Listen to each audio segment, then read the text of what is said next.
Aujourd'hui, je souhaite commencer cette vidéo par une promesse directe, intime et profondément vraie. Si vous appliquez les 9 puissantes stratégies psychologiques que nous allons explorer ici, non seulement vous serez perçu différemment, mais vous serez remarqué, choisi et priorisé. Non pas parce que vous mendirez l'attention, mais parce que quelque chose en vous changera. Votre façon de vous positionner, l'estime que vous vous portez, la manière dont vous vous présentez au monde, tout cela commencera à parler plus fort que n'importe quel mot. Et peut-être que cette promesse a déjà touché une corde sensible en vous. Peut-être observez-vous parce que vous êtes las d'être toujours celui ou celle qui attend, celui ou celle qui se façonne, celui ou celle qui s'adapte aux besoins émotionnels de quelqu'un qui ne vous fait pas passer en premier. Peut-être y a-t-il un vide que vous essayez de dissimuler, ce sentiment amer de réaliser qu'en réalité, vous êtes secondaire dans la vie de quelqu'un qui occupe une place immense dans la vôtre. Mais avant de continuer, permettez-moi de vous demander une petite faveur. Pourriez-vous vérifier si vous êtes abonné à la chaîne et laisser un j'aime, non pas par habitude, mais parce que ce simple geste permet à ce message d'atteindre d'autres personnes qui, comme vous, en ont assez de se sentir insignifiantes. C'est un peu comme tendre la main à quelqu'un qui traverse exactement la même épreuve que vous. Maintenant, respirez profondément. Je veux que vous vous autorisiez à ressentir ce qui se passe dans votre poitrine lorsque je vous pose une question simple mais profondément dérangeante. Pourquoi choisit-il, ou choisit-elle, de passer du temps dans tant d'endroits, avec tant de gens, mais pas avec vous? Cette question fait mal car elle rouvre une vieille blessure, une blessure que l'on tente d'ignorer. La blessure de ne pas être une priorité, d'avoir toujours donné plus que reçu, d'être toujours disponible pour quelqu'un qui ne fait pas de même pour vous. Et pourtant, une flamme brûle en vous, si faible soit-elle, sans jamais s'éteindre. Une part de vous croit, ou désire ardemment croire, qu'il existe un moyen d'ouvrir cette porte, un moyen d'être vu, respecté, désiré et choisi sans avoir à vous rabaisser, ni à courir après qui que ce soit. Imaginez un instant une version de vous-même qui prend naturellement sa place. Une femme qui entre dans la vie de quelqu'un et n'a pas besoin de demander à être appréciée. Visualisez cette image quelques secondes. Son regard change, sa posture se modifie, son intérêt s'approfondit. Vous le sentez? Car cette vision n'est pas un fantasme. C'est le point de départ de la transformation que vous vivrez tout au long de cette vidéo. Mais pour y parvenir, il faut d'abord comprendre la racine silencieuse qui vous fait croire que vous n'êtes jamais à la hauteur. Cette racine qui vous relègue toujours à un rôle secondaire, jamais au premier plan. C'est là que commence le cheminement, dans la confrontation sincère avec la douleur que vous tentez de dissimuler, et dans la découverte qu'il existe bel et bien une voie psychologique et émotionnelle pour renverser la situation de manière mature, cohérente et puissante.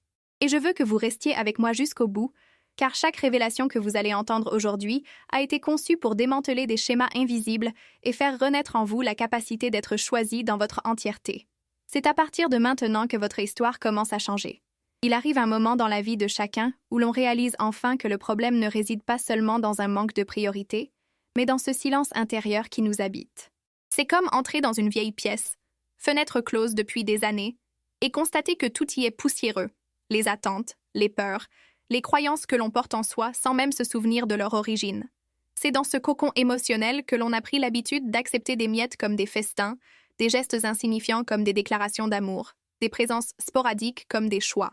Et peut-être que personne ne vous l'a jamais dit, mais ce que vous tolérez dans l'obscurité finit par façonner ce que vous recevez dans la lumière. C'est difficile à admettre, c'est même dérangeant, mais c'est la vérité. Et reconnaître cette vérité, c'est comme ouvrir lentement la fenêtre de cette pièce.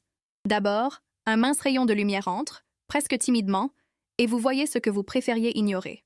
Posez-vous honnêtement la question suivante. Quand as-tu commencé à croire que tu devais mériter le minimum? Que tu devais prouver ta valeur pour être remarqué? Il n'y a pas de réponse simple. Parfois, cela commence dans l'enfance, parfois avec un premier amour douloureux, parfois après des années passées à essayer d'être à la hauteur pour quelqu'un qui n'avait pas la disponibilité émotionnelle pour vous accueillir. Le sentiment de ne pas être une priorité découle de petits actes d'abnégation, répétés au fil du temps, jusqu'à devenir une habitude. Mais c'est là que réside un tournant décisif, une ligne invisible entre qui vous avez été et qui vous souhaitez devenir. Franchir cette ligne ne consiste pas à vouloir changer les autres, mais plutôt à comprendre les dynamiques silencieuses qui vous maintiennent dans une situation où vous n'êtes pas valorisé. La psychologie nous rappelle, comme le souligne également Marianne Rojas Estapé, que ce que vous transmettez énergétiquement, même sans mots, détermine la façon dont le monde vous perçoit. C'est presque comme un miroir émotionnel. Vous projetez ce que vous croyez être, et ce que vous projetez, vous le recevez en retour. Fermez les yeux un instant et imaginez-vous sur une route déserte, marchant seul à l'aube. La lumière dorée caresse vos épaules, mais un fin brouillard vous empêche encore de voir l'horizon. C'est le brouillard du doute, de la peur de la solitude, de l'appréhension de perdre quelqu'un qui, en vérité, n'a jamais été pleinement présent. Et puis, une voix intérieure murmure « Pourquoi continuer à marcher dans cette direction si elle ne me mène pas à ce que je veux ?» Ce murmure est une invitation, le premier signe que vous êtes prêt à voir le problème plus clairement qu'auparavant. Car la vérité, c'est que personne ne vous relègue au second plan quand vous vous mettez en premier. Ce qui vous empêche d'être prioritaire, ce n'est pas un manque de valeur, mais un excès de générosité sans réciprocité. Vous avez trop donné, trop offert, trop expliqué, et, au fond de vous, une partie de vous croit que vous ne serez choisi que si vous faites tout à la perfection. Mais ça ne marche pas comme ça. Ça n'a jamais marché comme ça. Imaginez maintenant une autre scène. Vous entrez dans cette même pièce, mais cette fois-ci déterminé à tout réorganiser. Vous ouvrez les rideaux, dépoussiérez les souvenirs, jetez ce qui ne vous sert plus. C'est symbolique, mais puissant, car un nettoyage intérieur précède toujours tout changement extérieur. Lorsque vous commencez à percevoir clairement le problème, quelque chose en vous se réorganise. Et soudain, il devient évident que ce que vous acceptez détermine ce que vous attirez. C'est à ce moment précis que la souffrance de ne pas être une priorité se mue en désir de changement. Et c'est précisément cette transition, ce petit éveil silencieux, qui ouvre la voie à tout ce que vous allez apprendre. Ici, vous commencez à comprendre qu'il existe une nouvelle façon et bien plus authentique de vous positionner dans le monde. Une façon d'occuper votre place sans demander la permission, sans mendier d'affection et sans porter le fardeau de la peur constante de ne pas être choisi. De cette prise de conscience naît la lumière qui éclaire le chemin à parcourir. Pas d'un coup, mais suffisamment pour que vous puissiez entrevoir la prochaine étape. Et c'est dans cette étape que votre transformation prend enfin forme. Il y a des moments dans la vie où l'on réalise, presque comme un déclic silencieux, que l'on a été conditionné émotionnellement à courir après les autres, à combler les silences, à engager la conversation, à éviter la séparation, comme si chacun de nos gestes était une tentative pour empêcher quelqu'un de nous perdre. Mais il y a une vérité profonde, presque dérangeante. Lorsque nous sommes toujours ceux qui font le premier pas, nous offrons à l'autre le confort de ne jamais avoir à bouger. Et c'est là que la logique invisible de la priorité commence à se pervertir. Vous avez peut-être déjà ressenti cela. Cette légère anxiété avant d'envoyer un message, le soulagement à la réponse, la crainte face à une réponse tardive, comme si chaque notification avait une importance particulière. Mais observez ce schéma avec attention, sans jugement. Demandez-vous, à quel moment ai-je commencé à croire que je devais être le pont entier pour que l'autre personne puisse le traverser et me rejoindre? Il y a une dimension profondément symbolique à décider, pour la première fois, de ne pas engager la conversation. C'est comme prendre du recul pour observer le mouvement de la marée. On ne disparaît pas, on ne fuit pas, on laisse simplement l'autre personne révéler ce qui ne se dit jamais, l'étendue de ses sentiments. Ce simple geste ouvre un espace émotionnel là où régnait auparavant une anxiété latente. Et dans cet espace, quelque chose de fascinant se produit.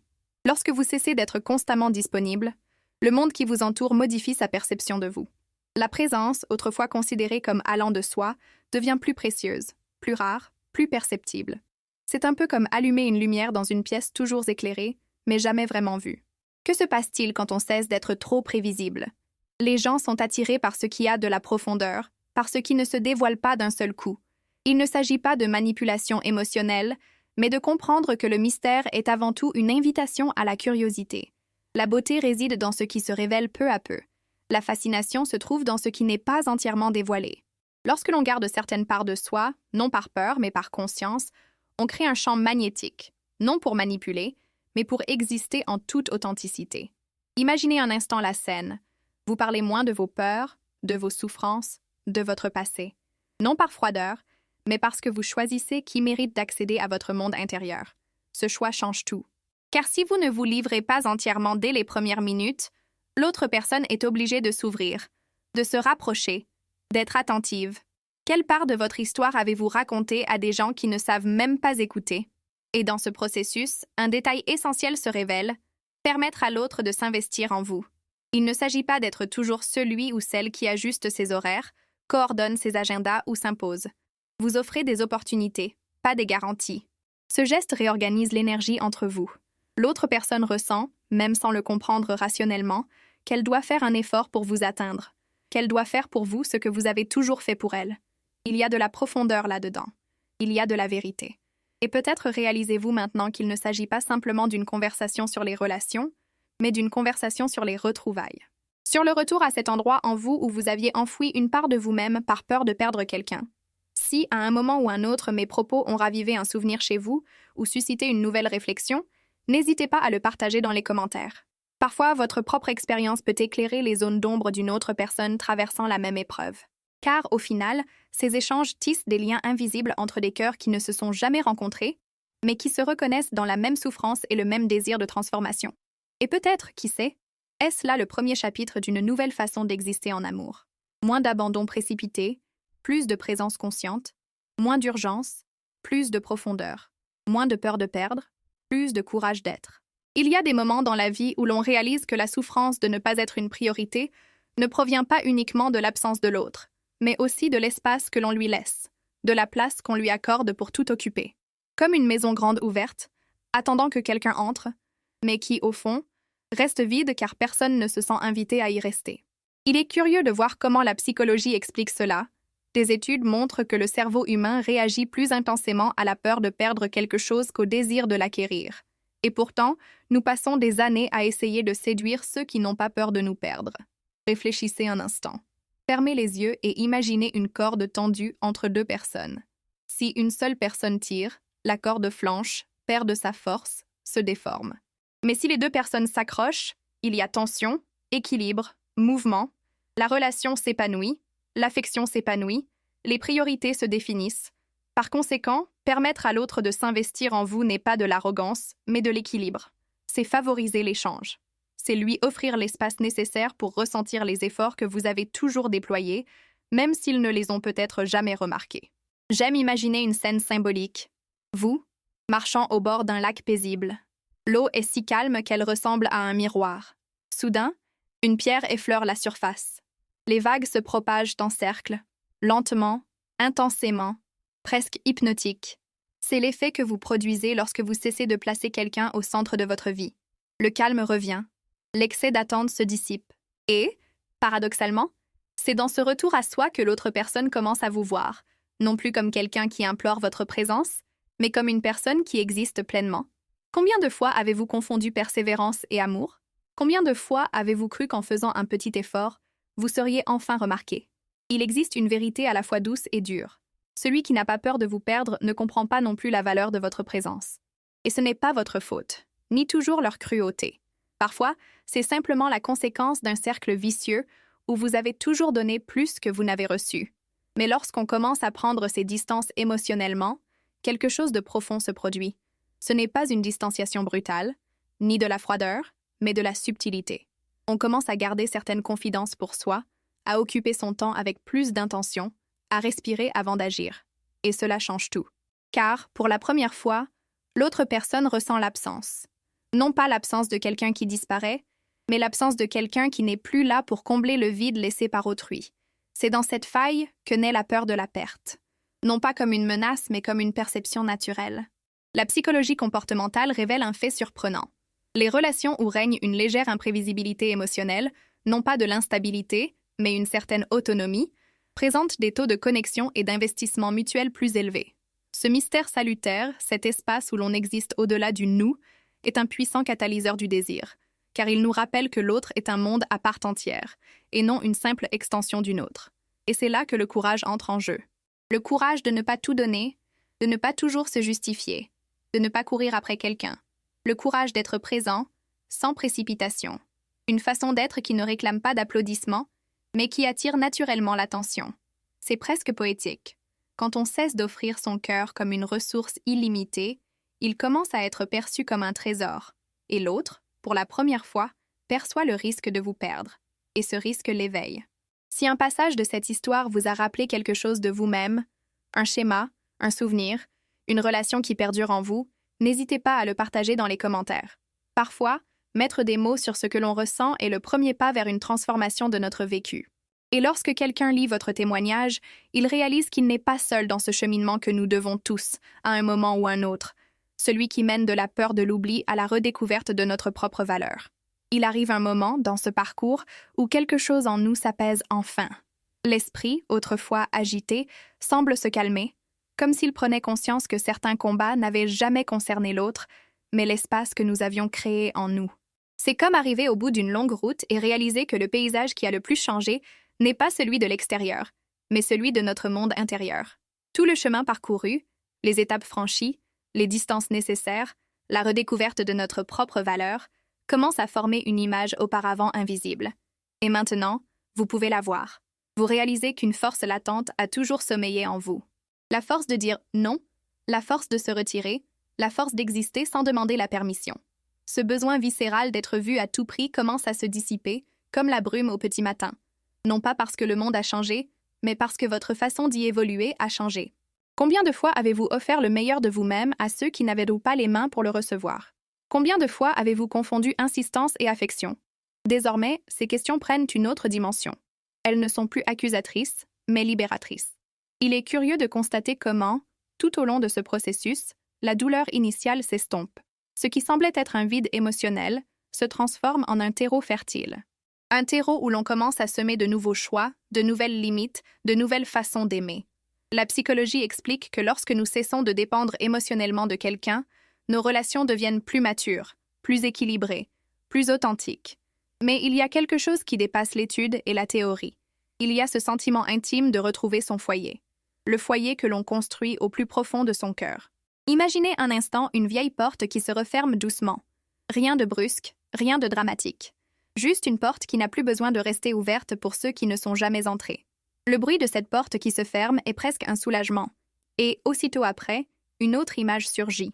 Une fenêtre que vous ouvrez, laissant le vent emporter ce qui n'a jamais été vôtre. Il y a de la beauté dans cet échange. Il y a de la poésie dans ce mouvement. Et, à cet instant, vous comprenez qu'être prêt à partir n'a jamais signifié rejeter l'amour. Cela a toujours signifié se choisir soi-même en premier. Quand on s'autorise à créer son propre bonheur, un phénomène extraordinaire se produit. Le monde cesse d'être une quête désespérée d'appartenance et devient un espace d'échange où l'on donne, reçoit et choisit avec plus de conscience. Nul besoin de mendier l'attention. Nul besoin de craindre la solitude. Nul besoin de prouver sa valeur. On redécouvre son essence même, cette part de soi qui a toujours su que l'amour n'est ni guerre, ni dispute, ni supplication émotionnelle. L'amour véritable trouve sa place sans que personne n'ait à s'effacer. Et à ce stade de votre parcours, vous ressentirez peut-être une sorte de répit intérieur, comme si chaque élément retrouvait enfin sa place. Vous commencez à reconnaître le cycle qui s'est répété tant de fois et vous réalisez que vous n'avez plus besoin de tourner en rond. Une voie directe s'ouvre devant vous. Une voie qui mène à une vie où vous êtes le protagoniste de votre propre histoire et non un figurant dans le scénario de quelqu'un d'autre. Demandez-vous, que se passe-t-il lorsque je cesse de confier mon bonheur à quelqu'un d'autre? Laissez cette réponse résonner en vous, car elle recèle plus de vérité que vous ne l'imaginez. Et peut-être maintenant, avec cette nouvelle compréhension qui vous anime, le moment est venu d'un geste symbolique. Petit, mais puissant. Quelque chose qui représente votre décision d'exister en pleine conscience. Il peut s'agir d'écrire une phrase pour vous-même, de tourner la page, de changer une habitude, d'apaiser votre anxiété, de redéfinir vos limites. Tout acte qui marque intérieurement votre choix de ne plus vous perdre à essayer d'être la priorité de ceux qui ne vous voient pas. Ce geste est la porte d'entrée vers l'avenir. Car la véritable transformation ne découle pas seulement de ce que vous comprenez, mais aussi de ce que vous décidez de vivre désormais. Ce que vous avez vécu jusqu'à présent n'est pas qu'une simple suite de conseils ou de réflexions, c'est une réunion silencieuse avec des parts de vous-même que vous aviez oubliées en chemin. Et maintenant, à ce stade de votre parcours, une révélation profonde s'impose. La véritable transformation ne survient pas à l'instant où vous comprenez, mais à l'instant où vous décidez de vivre autrement. C'est comme la subtile différence entre ouvrir les yeux et voir vraiment, entre respirer et sentir l'air entrer, entre exister et se reconnaître. Tu as traversé la douleur, les souvenirs, les douloureuses prises de conscience. Tu as touché des zones restées silencieuses pendant des années. Ce faisant, tu as ouvert la voie à l'épanouissement de quelque chose de nouveau. Un espace intérieur où ta présence trouve enfin sa place. C'est de là que naît le projet de ta vie. Un projet souple, non technique, non manuel. Plutôt une carte émotionnelle, une boussole qui te guide sans cesse. Le premier pas est simple, presque imperceptible, se choisir soi-même chaque jour. Se choisir soi-même lorsque l'anxiété se déguise en besoin d'affection. Se choisir soi-même lorsque l'envie de courir après quelqu'un se manifeste comme une impulsion. Se choisir soi-même lorsque le doute tente de vous convaincre que vous devez en faire plus pour être aimé. Ah, c'est dans ce petit moment d'intimité que votre histoire change. Demandez-vous, Que ferait maintenant une femme qui s'estime? Cette question, répétée lentement, a le pouvoir de réorienter tout votre parcours. Il y a ensuite l'acte d'être présent. Non pas la présence que vous offrez aux autres, mais celle que vous vous offrez à vous-même. Prenez un moment chaque jour pour écouter ce que vous ressentez, sans chercher à tout contrôler. La psychologie confirme que nommer ses émotions en atténue l'intensité, mais il y a plus. Lorsque vous vous écoutez, le monde apprend aussi à vous écouter. C'est une manière symbolique de dire à l'univers que vous n'acceptez plus les relations où votre voix ne trouve aucun écho. Vient ensuite l'étape la plus difficile et la plus libératrice. Poser des limites. Non pas des limites rigides, mais des frontières respectueuses. Dire non quand votre corps réclame du repos. Mettre fin aux conversations qui vous volent votre paix intérieure. Prendre vos distances avec ceux qui ne savent pas appréhender votre profondeur. C'est à ce stade que vous cessez de vivre pour plaire et commencez à vivre pour exister. C'est aussi le moment où beaucoup trouveront votre démarche étrange, car ceux qui étaient habitués à votre abandon total regretteront ce qui était autrefois excessif. Mais cette étrangeté est un signe de croissance, non d'erreur. Enfin, visualisez la femme que vous devenez. Voyez-la marcher avec calme, empreinte d'un courage discret. Voyez-la être sa propre priorité, et par conséquent, une priorité pour celles et ceux qui reconnaissent sa lumière. Imaginez les relations qu'elle tisse, les liens qu'elle crée, l'amour qu'elle accueille. Ressentez l'énergie de cette version de vous-même. Elle ne supplie pas, elle ne recule pas, elle ne se perd pas. Elle est, tout simplement. Et cela suffit. Ce que vous avez vécu durant ce voyage ne s'arrête pas là. Au contraire, c'est précisément ici que tout commence. La graine a été semée, une graine de conscience, de présence, de valeur. Désormais, chaque choix que vous faites est comme de l'eau. Chaque limite est comme de la lumière. Chaque silence respecté est comme une terre fertile. Et, avec le temps, ce jardin intérieur que vous avez commencé à cultiver s'épanouira d'une manière que vous ne pouvez même pas encore imaginer. Puissiez-vous continuer à avoir le courage de vous honorer, de vous accorder la priorité et d'exister pleinement. Car lorsqu'une femme se choisit, le monde qui l'entoure apprend enfin à la choisir aussi.